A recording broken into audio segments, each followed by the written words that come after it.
আজকে একটু আসলাম পানের বরে, পানের বর দর্শন করতে আসলাম।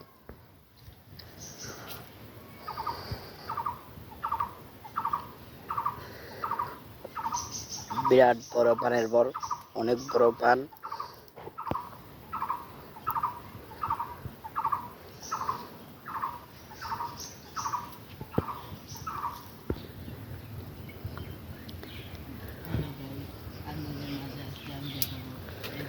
ওখানে মনে হয় পানের বড় এলাকা দেখা যাচ্ছে।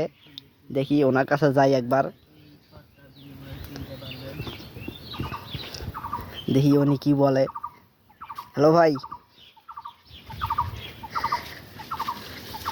এখানে কতদিন ধরে গাছ রোপণ করতেছেন, পান রোপণ করতেছেন? আমি এখানে পান রোপণ করতেছি হলো 10 বছর থেকে।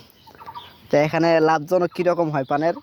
এই পানের বিড়া হচ্ছে 120 থেকে, সস্তা দামে বেচলে পাইকারি 120, আর যদি হাতে বেচা যায় 150 টাকা পর্যন্ত বিক্রি করা হয়। ও আচ্ছা, তাহলে তো এই পান মনে করো যে খুচরাও বিক্রি করা হয়, আবার বান্ডিলও বিক্রি করা হয় নাকি? হুম, তাহলে তো মনে করো যে খুচরা বিক্রি করতে পারে, তো মনে করো খালি পানে তো 10 টাকা বিক্রি করা যাবে না? হ্যাঁ। তা তো ভালোই। এখানে কত শতক মানে এরিয়া আছে এখানে? এখানে 50 একর এরিয়া আছে। ও, তা তো অনেক বড়। তা এখানে দিন খরচা কত করে আসে? প্রতি হাটে আসে 1.5 লাখ টাকা করি। ও আচ্ছা, তা তো অনেক ভালো।